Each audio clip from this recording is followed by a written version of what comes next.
Beloved, today I'm not here to teach you something. I'm here to ask you something. And not lightly, not rhetorically, but directly. Life, what's the point? Pause. Don't rush past that. Don't analyze it. Don't decorate it with spirituality. Don't soften it with optimism. Just let it land. Life, what's the point? There are questions we ask because we're curious. And then there are questions that dismantle us. Most people never truly let this one touch them. They brush up against it in moments of disappointment, in grief, in career burnout, in financial pressure, in quiet nights when achievements fail to soothe them. But they don't stay with it because this question is dangerous. Not dangerous to your survival, dangerous to your illusions. When you genuinely ask, what's the point? You are not asking for motivation. You are confronting identity. You are confronting why you wake up, why you strive, why you compete, why you produce, why you want to be seen, why you want to matter. And if you're honest, most of those structures were inherited, not chosen. Let me speak plainly. Many of us build entire lives around avoiding this question. Productivity becomes anesthesia. Achievement becomes sedation. Busyness becomes isolation. If I just keep moving, if I just keep producing, if I just keep optimizing, I won't have to ask. But eventually the question finds you anyway. It finds you in success that feels strangely hollow, health challenges that interrupt momentum, financial transitions that strip certainty, or simply in maturity when the old operating system no longer runs.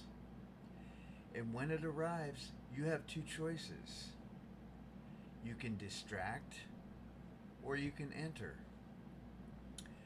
Now here's where this becomes real. This is not an intellectual question. It is somatic. When I ask you, life, what's the point? What happens in your body? Does your chest tighten? Does your stomach contract? Do you feel irritation? Do you feel hope? Do you feel fatigue? Do you feel relief? Because here's the truth most people avoid. If the point of your life has been externally assigned, career, money, status, approval, being needed, being admired, then this question feels threatening. But if you are ready to move from performance to participation, this question feels like oxygen. Let's go deeper.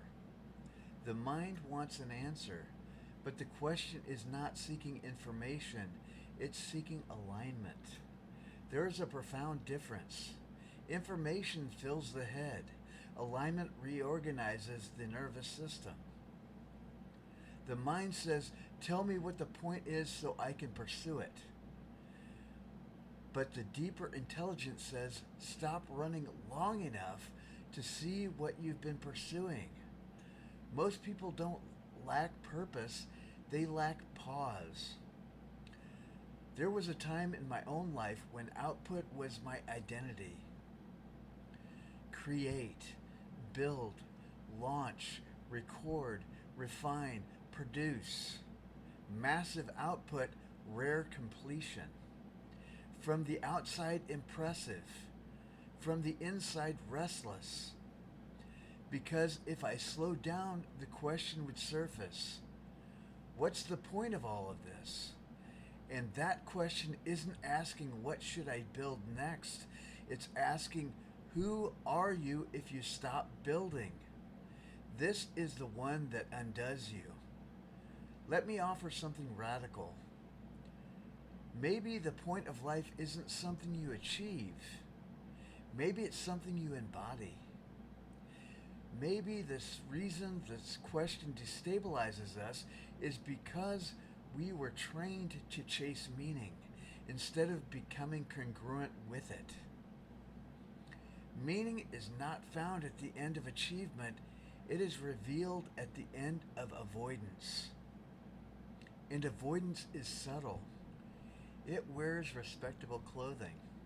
It calls itself ambition, responsibility, success, security, even spirituality. But beneath it, there is often a quiet fear. If I stop, if I truly look, what if nothing is there? And that fear keeps the machine running. So today I'm not giving you an answer. I'm giving you a confrontation. I want you, not casually but deliberately, to sit somewhere quiet and speak the question out loud. Life, what's the point? Then notice, does your body contract? Does your breathing change?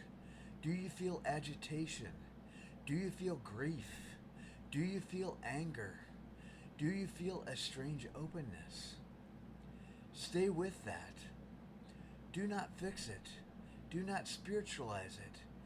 Do not rush toward resolution. Because this is the beginning of integrity. And integrity means your external life and your internal truth no longer live in separate rooms. Here's something even more destabilizing. If your current life collapsed, your job, your financial strategy, your current identity, would you still know who you are? If not, then the question is not your enemy. It is your liberator, because it exposes where you've outsourced your center. There's a reason I'm starting here. Before anything else unfolds, before any deeper exploration, before any expansion, we must be willing to sit in unprotected space of inquiry. Because if you're unwilling to ask, you're not ready to receive. And if you're ready to ask, truly ask, then something extraordinary begins to happen. The question stops feeling like an attack and starts feeling like a doorway. Let me leave you with this. The point of life cannot be handed to you. It cannot be downloaded. It cannot be borrowed. It cannot be manufactured through intensity. But it can be revealed. When you stop negotiating with the question. So this week, don't look for an answer. Look for honesty. Notice where you distract. Notice where you inflate. Notice where you avoid stillness. And gently, steadily, courageously, let the question remain. Life, what's the point? I'll meet you in the next episode.